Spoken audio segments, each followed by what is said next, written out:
ஆள்கள வணக்கம். கேப்டன் புகழ் பாடும் மன்னமாக நம்ம தொடர்ந்து விஜயகாந்த் சார் நடிச்ச படங்களை திரைவம்சம் பண்ணிட்டு இருக்கோம். அந்த வகையில இன்னைக்கு பாத்தீங்கன்னா தண்டனை அப்படிங்கிற ஒரு படத்தை பத்தி நம்ம பார்ப்போம். இந்த படத்தை வந்து ராமநாராயணன் டைரக்ட் பண்ணிருப்பாரு. இந்த படத்துல வந்து விஜயகாந்த் சார், அம்பிகா, மேஜர் சுந்தர்ராஜன், செந்தாமரை, ஸ்ரீகாந்த், எஸ் சந்திரன், ஜெயசித்ரான்னு சொல்லிட்டு ஒரு பெரிய சினிமா கேங்கே நடிச்சீங்க. இந்த படத்துல வந்து ஒரு கதை இருக்கு. அந்த கதை என்ன கதை அப்படின்னு சொல்லிட்டு நம்ம மணி ஆபீசியல் மூலியமா அந்த கதையை நம்ம பார்ப்போம். அதுக்கு முன்னாடி நம்ம சேனலை சப்ஸ்கிரைப் பண்ணி வச்சுக்கோங்க. அப்பதான் நான் போடுற வீடியோ உங்களுக்கு வந்து கிடைக்கும்.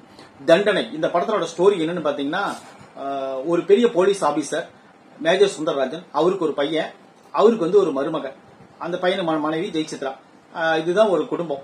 இப்போ வந்து அந்த பையன் இருக்காரு பாத்தீங்களா, அவரோட ஃப்ரெண்டு தான் நம்ம ஹீரோ விஜயகாந்த் சார். அவருக்கு ஒரு காதலி, அவங்க தான் அம்பிகா. இப்ப இதுதான் கதை, இதுதான் கதையோட மூலக்கூறு. அந்த படத்துல ஒரு பெரிய மனுஷன், அவங்க யாருன்னு பாத்தீங்கன்னா செந்தாமரையும் அவரோட தம்பி ஸ்ரீகாந்தும். அவங்களுக்கு எப்பயும் போல ரெண்டு வில்லனுங்க, ரெண்டு அடியாளுங்க. அதுக்கப்புறம் என்னன்னா ஒரு கைநேக நிபுணரும் இன்னொரு ஜோசிகாரனும், அந்த மாதிரி ஒரு ரெண்டு பேர் இருக்காங்க. மொத்தம் 4 வில்லன்கள் வச்சுக்கோங்களேன் கதை. இதுதான் ஒரு கதையோட ஒரு பேஸ்.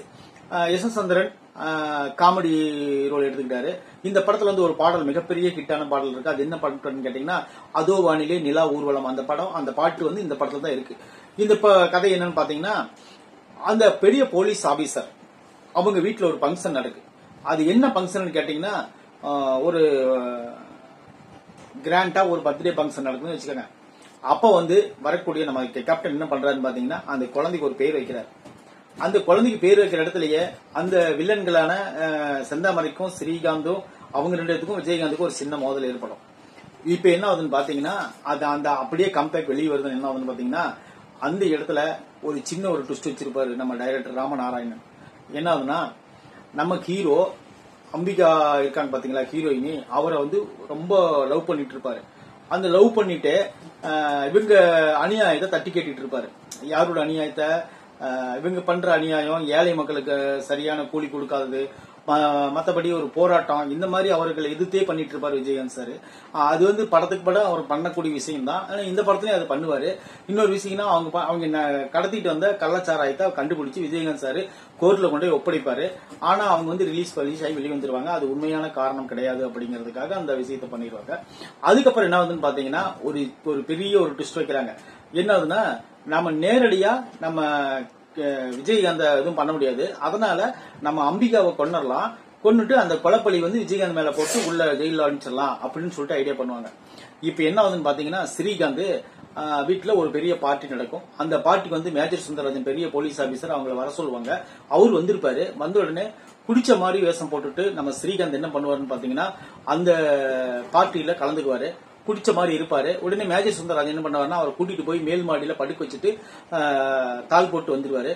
இவர் உடனே ஸ்ரீகாந்த் என்ன பண்ணுவாருன்னு பாத்தீங்கன்னா, டேப் ரெக்கார்ட்ல பதிவு பண்ணிக்குவாரு. என்ன வெளியே விடுங்க, நான் இனிமேல் குடிக்க மாட்டேன் அப்படிங்கிற மாதிரி பதிவு பண்ணிட்டு அந்த டேப் ரெக்கார்டு அங்க மேல் மாடியில போட்டு வச்சுட்டு இவர் என்ன பண்ணுவாருன்னு பாத்தீங்கன்னா, கீழே இறங்கி வந்து அம்பிகாவை கெடுத்து அம்பிகாவை கொன்னுட்டு அதை பாத்துக்கிட்டு இருந்த மேஜர் சுந்தரராஜன் அவங்க பையனை சுட்டு கொன்னுட்டு இவர் என்ன பண்ணுவாருன்னு பாத்தீங்கன்னா, மறுபடியும் அதே ரூமுக்கு வந்து கத்துவாரு. மேஜர் சுந்தரராஜன் அங்கேதான் இருப்பாரு. அவர் வந்து ஓபன் பண்ண உடனே, நான் இந்த மாதிரி குடிக்க மாட்டேன், நான் மன்னிச்சிருங்கன்னு சொல்லி மன்னிப்பு கேட்டு அங்கேயே இருக்கிற மாதிரி டிராமா பண்ணிடுவாரு.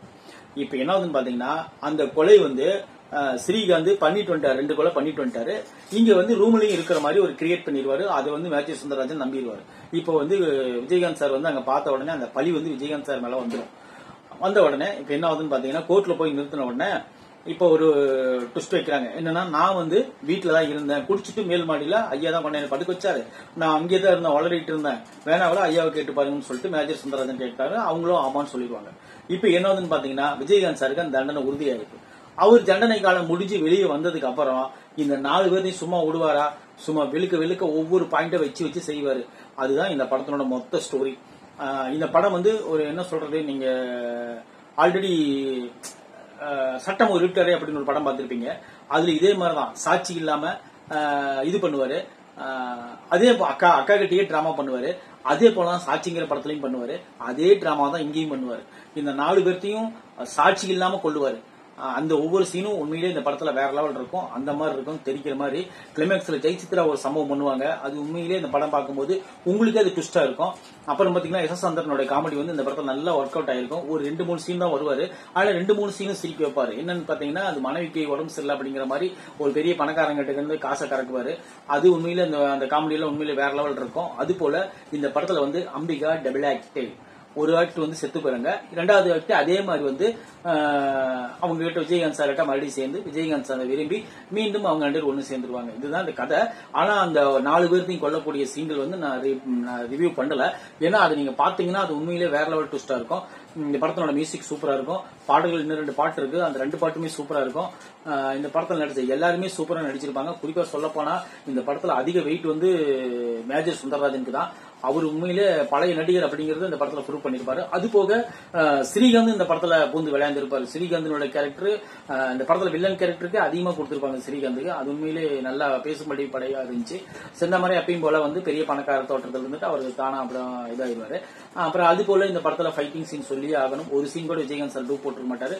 எல்லா சீனும் வேற லெவல் வச்சு எடுத்திருப்பாரு. மேல மலை மேல இருந்து உருண்டு வர சீனு நீங்க பாத்தீங்கன்னா மைசில் இருக்கும் சீனா இருக்கும். அது உண்மையிலே விஜயகாந்த் சாரே பண்ணின சீன் அது. அந்த அளவுக்கு ஒரு கடும் உழைப்பாளி சினிமா மேல. அது மட்டும் இல்ல, விஜயகாந்த் சார் மேல நம்ம வந்து பெரிய நம்பிக்கை மரியாதை வச்சிருக்கிறோம். அதனாலதான் அவர் நடிச்ச படங்கள் நம்ம தொடர்ந்து ரிவ்யூ பண்ணிட்டு இருக்கோம். இந்த படம் தண்டனை வந்து நீங்க பார்க்கணும் அப்படின்னு விருப்பப்பட்டீங்கன்னா கண்டிப்பா பாருங்க. அந்த மாதிரி ஒர்த்தான படம் தான். ஃபர்ஸ்ட் ஆரம்பத்துல கொஞ்சம் சின்ன லேக் இருக்கும், ஆனா படம் போக போக உங்களுக்கு உண்மையிலேயே இந்த படம் ஒரு சூப்பரான படம், ஃபீல் குட் டிராமா, ஆக்ஷன் டிராமான்னு சொல்லி நீங்க கண்டுபிடிச்சிருவீங்க. நம்ம சேனலை சப்ஸ்கிரைப் பண்ணி வச்சுக்கிட்டீங்கன்னா இதே போல விஜயகாந்த் சார் படங்களை தொடர்ந்து நான் ரிவ்யூ பண்ணிட்டே இருப்பேன்.